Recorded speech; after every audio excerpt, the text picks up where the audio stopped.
예, 헬라어로요, 시간을 말하는 단어는 두 가지가 있습니다. 하나는요, 일반적인 시간을 일컫는 말인데, 1분은 60초, 1시간은 60분, 하루는 24시간, 이런 일반적인 우리가 시간을 말하는 그런 단어로는요, 크로노스라고 하는 그런 단어를 사용합니다. 그런데 이런 일반적인 시간만 있는 것이 아니라 두 번째로 특정한 시간, 의미를 부여하는 시간이라고 했어요. 우리가 잘 이해하기 위해서는 시기나 때를 이야기하는 카이로스라고 하는 그런 시간이 있습니다. 그래서 시간 하면 크로노스, 또 하나는 카이로스, 이렇게 두 가지를 말하게 되는데, 우리는 하나님의 말씀인 성경 속에서 이 두 가지의 시간이 모두 나오고 있는 것을 보게 됩니다. 그런데 특별히 카이로스, 즉 하나님이 정하신 시기와 때가 있고, 반드시 하나님께서는 그 시기와 때가 되었을 때 하나님의 역사가 시작되고 성취되는 것을 우리가 보게 됩니다. 저는 오늘 시간 이곳에서 예배드리는 우리 모든 성도님들이요, 하나님께서 우리 각자에게 정하신 그 카이로스의 시기와 때를 인내함으로 기대하며 기다리며 한 걸음 한 걸음 믿음의 행보를 내어짓는 하나님의 사랑 되시기를 이 시간 축복합니다. 오늘 야고보서 특별히 1장 2절에서 4절의 말씀을 보면요, 내 형제들아, 너희가 여러 가지 시험을 당하거든 온전히 기쁘게 여기라 라고 말씀합니다. 여러 가지 시험을 너희가 당할 때 오히려 그걸 기쁘게 여기라고 지금 말씀합니다. 그런데 여러분, 여기서 말하는 여러 가지 시험이라고 하는 것이 도대체 무엇일까요? 그 대답은요, 3절에 나오고 있습니다. 이는 너희 믿음의 시련이라고 되어 있습니다. 다시 말해서 지금 2절에 말씀하고 있는 여러 가지 시험, 이 여러 가지 시험이라고 하는 건요, 그냥 어떤 유혹, 미혹, 테스트 이런 것이 아니라 특별히 오늘 3절에 믿음의 시련이라고 지금 말씀하고 있는 것을 우리가 보게 됩니다. 여러분, 믿음의 시련이 도대체 무엇일까요? 하나님의 사람으로서 준비되고 살아가는 데 있어서 겪어야 하는 어려움이겠죠. 넘어서야 하는 여러 가지 일들이요.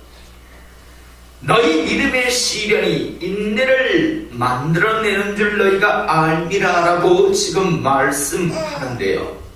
자, 여러분, 믿음의 시련, 앞에서 여러 가지 시험이라고 말하는 건 믿음의 시련을 이야기하는데, 여러분, 믿음의 시련이란 또 무엇을 이야기하는가 하면 연단입니다.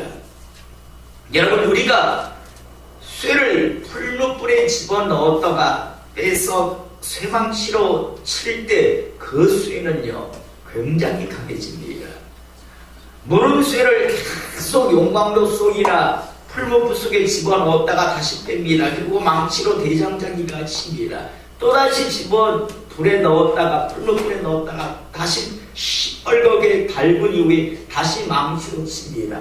이렇게 치는 이유가요, 강한 쇠를 만들어내기 위함입니다. 오늘 여기서 믿음의 시련이라고 하는 것은 바로 연단을 이야기하는데요, 오늘 너희가 연단을 받을 때, 믿음의 시련을 당할 때 너희들은 기쁘게 여기라고 말씀하고 있는 겁니다.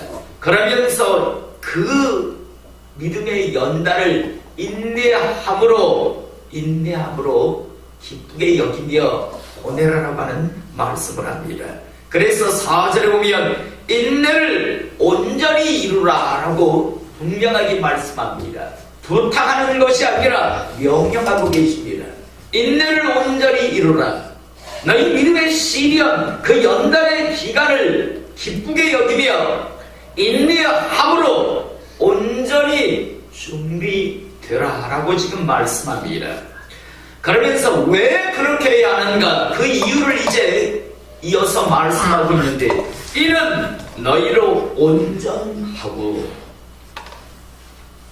다르게 표현하면 너희로 온전하고 라는 말씀은요, 제대로라고 하는 말씀입니다. 너희를 제대로 구비하여 준비시켜서 조금도 부족함이 없게 하려 하니라.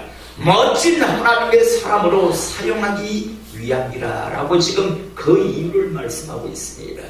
저는 오늘 시간 우리 모든 성도님들이 이 믿음의 시련, 연단이라고 하는 이 과정을 멋지게 인내함으로 이겨내는 하나님의 사람 되시기를 이 시간 축복합니다. 인내를 온전히 이룰 수 있는 하나님의 사람 되시기를 원합니다. 그래서 하나님께서 정말 제대로 준비시켜서요, 멋지게 마음껏 이 시대에 사용하실 수 있는 하나님의 사람들, 하나님의 가정들, 교회 되기를 이 시간 소원 축복합니다. 아멘. 우리는 성경을 통해서요, 이 믿음의 시련, 연단의 과정을 통해서요, 정말 제대로 준비되어서 멋지게 사용되는 하나님의 사람들을요, 우리는 보게 됩니다. 우리가 잘 알고 있는 사람 3명의 예를 오늘 이 시간 함께 들어보고자 합니다. 첫 번째는 요셉이라고 하는 사람입니다. 우리는 이미 말씀을 통해서 요셉이라고 하는 사람의 삶이 마지막에 어떠했는지, 삶의 결과가 어떠했는지를 잘 알기 때문에 쉽게 그의 삶을 우리는 이야기하지만, 여러분, 정작 그 요셉이라고 하는 사람이 총리가 되기 전까지, 애굽 전역을 다스리는 그런 총리가 되기 전까지는요, 그는요 참 힘들고 어려운 믿음의 연단을 그는 받아야 있었습니다. 그는 다른 사람도 아닌 자신의 배다른 형제들에게 살해의 위협을 받기도 했었고요, 결국 형제들의 손에 의해서 노예로 팔리는 사람입니다. 여러분, 얼마나 힘들었을까요? 다른 사람도 아니고 자신의 형제들이 자기를 죽이게 하고, 그리고 결국 자기를 노예상에게 노예로 팔아버립니다. 그리고 애굽에 팔려간 이 요셉은요, 보디발의 아내의 유혹을 신앙으로 거부합니다. 그런데 신앙을 지키고 그 거부한 그 결과가요, 결국 감옥에 갇혀야 하는 신세로 전락을 합니다. 또 감옥에 있었을 때는요, 술 맡은 관원장이 다급할 때는 금방 자신이 회복되면 자기를 빼줄 듯이 이야기했지만, 결국 그가 자유의 몸이 되니까 요셉을 기억하지 않습니다. 다시 말해서 배신을 합니다.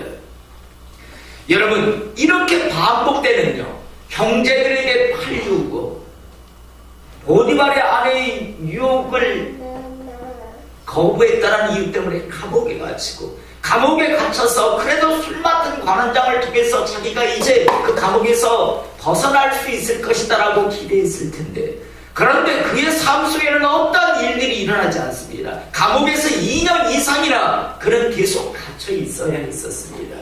여러분, 이때 요셉의 마음은요 어떠했을까요? 우리는 나중에 총리가 그냥 요셉이 되었으니까요, 그의 삶은 멋졌어, 복되었어라고 하지만요, 정작 그가 이 믿음의 시련, 연단을 받을 때는요, 그는 정말요 힘들었을 겁니다. 분명 그도 한 번 정도는 이런 생각을 했을 수도 있겠죠. 하나님은 이제 내 삶 속에서 어떤 간섭하심도 역사심도 없으시오. 하나님은 나를 잊어버리셨는 쳤을 거야. 그렇지 않고서야 어떻게 내 형제들이 내가 팔리우는데 하나님은 가만히 계실까? 라고 했는데, 그런데 그것 때문에 왜 내가 감옥에 갇혀야 하는가? 내가 감옥에 지금 갇혀 있었지만 하나님이 주시는 그 꿈 해몽의 은사를 통해서 이제 해몽을 해주었다면, 술 맡은 관원장은 이제 나가자마자 나를 이 감옥에서 꺼내줘야 할 텐데, 그는 나를 잃어버렸어. 잊고 있어. 하나님이 계시다면 나는 분명히 이런 일들을 겪지 않을 수 있었을 텐데, 하나님이 나와 이제 함께하지 않기 때문에 나의 삶은 지금 이렇게 점점 나락으로 떨어진다라고 한 번 정도는 그런 생각했을 것입니다. 여러분, 그러나 우리는요 잘 알고 있습니다. 요셉이 너무 힘들어서 하나님께서 나의 삶 속에 이제 더 이상 역사하지 않는다라고 그는 생각했을지 모르겠으나, 하나님은요 그를 준비시키고 계셨습니다. 믿음의 연단 시련이라는 방법을 통해서 이제 그를 담금질하고 있었습니다. 그래서 하나님의 때에 그는 멋지게 하나님의 사람으로서 쓰임받고 사용되는 것을 우리는 보게 됩니다. 저는 오늘 시간 우리 성도님들이 흔들리지 않고 인내를 온전히 이루는 하나님의 사람 되시기를 이 시간 축복합니다. 요셉은 몰랐습니다. 그러나 하나님은 준비시키고 계셨습니다. 믿음의 시련이라는 그 방법을 통해서요, 하나님께서 정말 제대로 멋지게 사용하시기 위해서 준비시키고 있는 그런 과정이었습니다. 또 우리는 모세라고 하는 사람의 삶 또한 잘 알고 있습니다. 모세는 하나님의 종이 되어서 이스라엘 백성들을 애굽에서 탈출케 한, 출애굽시킨 위대한 하나님의 사람이었습니다. 하지만 그가 이렇게 하나님으로부터 쓰임받기 전에 그는 참으로 힘들고 어려운요 믿음의 시련, 연단의 과정을 그는 겪어야 했었습니다. 우리가 잘 알다시피 모세는 태어나자마자 애굽 바로의 그 공주의 양자로 들어가서 40살까지요 왕자로 살았습니다. 여러분, 40살까지 왕자로 살았다면 아마 그는요 뼛속까지 그는 평안함과 안락함이요 아로새겨졌을 겁니다. 40살까지 왕자로 살았는데요, 왕궁에서 가장 힘있는 바로의 공주의 아들이었단 말입니다. 먹고 싶은 것, 갖고 싶은 것, 하고 싶은 것 마음껏 할 수 있었을 것입니다. 그런데 그가 한순간에 도망자 신세가 되었고요, 그리고 그 이후에 80살까지요 그는 처가살이를 해야 있었습니다. 미비한 광야에서 양이나 치며 40년 동안요 처가살이를 했습니다. 자, 여러분 한번 물어봅시다. 우리 한번 모세의 입장이 한번 되어보기를 원합니다. 자, 이제 40살까지 내가 왕자였습니다. 마음껏 먹고 싶고 하고 싶은 것 다 했습니다. 그런데 우연히 싸움의 연류가 되어서요 도망자의 신세가 되었습니다. 살기 위해서는 미디안 광야로 도망갔습니다. 자, 40대가 지나갑니다. 45살이 되었습니다. 그리고 이제 50대가 막 들어섰습니다. 10년이라는 세월이 아마 지났네. 그래도 하나님이 계시다면 나를 회복시키겠지. 그런데 이 50대가 지나서 60대가 지났습니다. 60대에 들어서니까 요즘 우리나라 말로 하면 환갑이 되었습니다. 진갑이 지나갑니다. 실순이 됩니다. 여러분, 모세의 시편 90편을 보면 당시 모세가 살던 시대의 수명은요 70살, 건강하면 80살이라고 그는 말하고 있습니다. 그런데 지금 다른 사람들이 한 70대면 다 이제 죽는 그런 나이 70이 되었습니다. 여전히 자기는 늙은 목동입니다. 자기 일가도 이루지 못했습니다. 처가살이를 하고 있었습니다. 그리고 어느덧 71, 72, 73, 74, 75 하더니 8이 되었습니다. 야, 이제 언제 죽어도 사람들이 야, 그 아쉬운 죽음이다라고 말하지 아니할 정도, 살 만큼 살았다, 아유, 장수한 사람이다 라고 할 나이가 되었습니다. 자, 여러분, 80살이 되었습니다. 꿈, 희망, 비전. 오래 산 사람이 80살인데 80살이 되었단 말이에요. 과연 그의 마음은 어떠했을까요? 하나님은 이제 내 인생에는 아무 상관이 없다. 난 잘 죽는 게 그나마 이제 내가 할 수 있는 복이다라고 그렇게 생각하지 않았을까요? 그런데요, 모세는 몰랐겠지만요, 하나님은 준비시키고 있었습니다. 철저하게 하나님의 사람으로서요, 그는 40년 동안 연단을 받아야 했었습니다. 왜냐하면 40살까지의 그의 모습을 보면 오만 방자 교만했었습니다. 그대로는 하나님께서 쓰실 수 없어서 40년 동안 당금질을 하고 있었던 겁니다.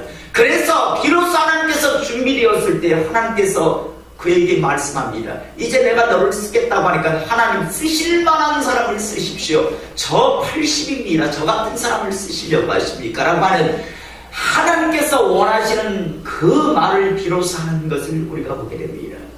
만약 40살 때 하나님께서 나타나셔서 모세야 내가 너를 써야 되겠다고 하면 모세는 그때 뭐라고 했을 것 같습니까? 하나님 잘 보셨습니다. 이 이스라엘 땅에 이 애굽 땅 히브리인 중에서 나만한 사람이 어디 있습니까?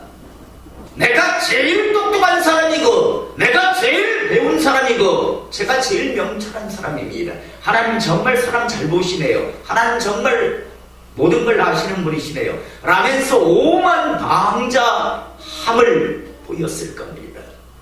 하나님은 그런 자를 쓰실 수 없어서 당금질을 하신 겁니다. 믿음의 시련의 그 과정을 보내게 하셨습니다. 그게 40년이었습니다. 모세의 입장에서는 나는 이제 더 이상 어떤 비전도 꿈도 가질 수 없는 그냥 초라한 노인이라고 생각했지만 하나님은 모세의 카이로스의 때를 준비하고 계셨습니다. 하나님께서 쓰시고자 하시는 그 모습으로 잘 당금질을 하고 있었던 겁니다. 저는 오늘 시간 우리 모든 성도님들이요, 자신의 카이로스의 때를 기대하시고 준비하시는 하나님의 사람 되시기를 이 시간 축복합니다. 또 우리는 마지막 다윗이라고 하는 사람을 우리는 잘 알고 있습니다. 여러분, 다윗이요, 사울 왕이 자기를 죽이려고 끊임없이 쫓아올 때 그는 어떤 생각을 했을까요? 가드 왕 아기스 앞에 가서 살림에서 침을 질질 흘리며 미친 채를 해 있었습니다. 끊임없이 사람들의 배신을 그는 겪어야 했었습니다. 그 과정 속에서 다윗은 어떤 생각을 했을까요? 왕? 기대했을까요? 왕을 모사하고 하루하루 정말 마음 편히 한번 잠들었으면 좋겠다, 한번 잠 한번 푹 잡았으면 좋겠다라는 그런 생각을 하지 아니하였을까요? 그는 하나님은 이제 더 이상 예전에 하나님께서 나를 왕을 세우시겠다고 사무엘 선지자를 통해서 나에게 기름을 부으셨는지는 모르겠으나 지금 내 현실은 하나님께서 전혀 간섭하지 않는 하나님께 버려진 인생 같은 그런 삶이라고 그는 생각했을 겁니다. 다윗은 의심했을지 모릅니다. 다윗은 몰랐습니다. 하지만 우리는 잘 알고 있습니다. 하나님께서는 다윗의 카이로스의 때를, 하나님께서 쓰실 수 있는 시기와 때를 위해서 믿음의 시련, 연간, 당금질을 하고 있었던 겁니다. 여러분, 제가 말씀드렸던 이 모든 사람들요, 요셉, 모세, 다윗이요, 그들은 믿음의 시련의 과정을요 겪어야 했었습니다. 그런데 그들은 인내를 온전히 이루었고, 그리고 비로소 하나님께서 제대로 준비시켜서 멋지게 마음껏 사용하시는 것을 우리는 보게 됩니다. 사랑하는 성도 여러분, 우리 모두 지금 어쩌면요 답답할 수 있습니다. 동서남북이 다 막힐 것 같습니다. 해도 너무 안 된다. 왜 이렇게 내 인생이 이렇게 안 풀리나? 라는 생각을 하시는 분도 있을지 모르겠습니다. 우리 모두는 지금 각자 다른 믿음의 시련, 연단의 과정 속에 있음을 믿으시기 바랍니다. 이 믿음의 시련, 연단의 과정을 멋지게 제대로 온전히 인내를 이루실 수 있기를 원합니다. 그 과정을요 정말 멋지게 준비하신다면 하나님께서는 하나님의 때, 우리 각자의 카이로스의 때예요. 하나님께서는 우리를 멋지게 사용해 주실 것입니다. 그때를 고대 기대하시면서요, 저는 오늘 이 시간 우리 모든 성도님들이요 인내하며 기대하며 기다리며 나의 카이로스의 때 하나님께서 나를 들어서 멋지게 세상 속에서 사용하실 그 날을 고대 기대하시며 마음껏 축복하실 수 있는 그때를 고대 기대하시며요, 한 걸음 한 걸음 믿음의 행로를 내어딛는 하나님의 사람 되시기를 이 시간 소원합니다. 요셉은 몰랐고 모세도 몰랐고 나아가 다윗도 몰랐습니다. 그러나 하나님은 철저하게 그들을 연단시키고 있었습니다. 그리고 그들이 인내를 온전히 이룰 때 그들은 제대로 준비되어서 멋진 하나님의 사람으로 사용되었듯이 오늘 이 시간 우리 모두 그때를 고대 기대하는 하나님의 사람 되시기를 이 시간 축복합니다. 기도하겠습니다.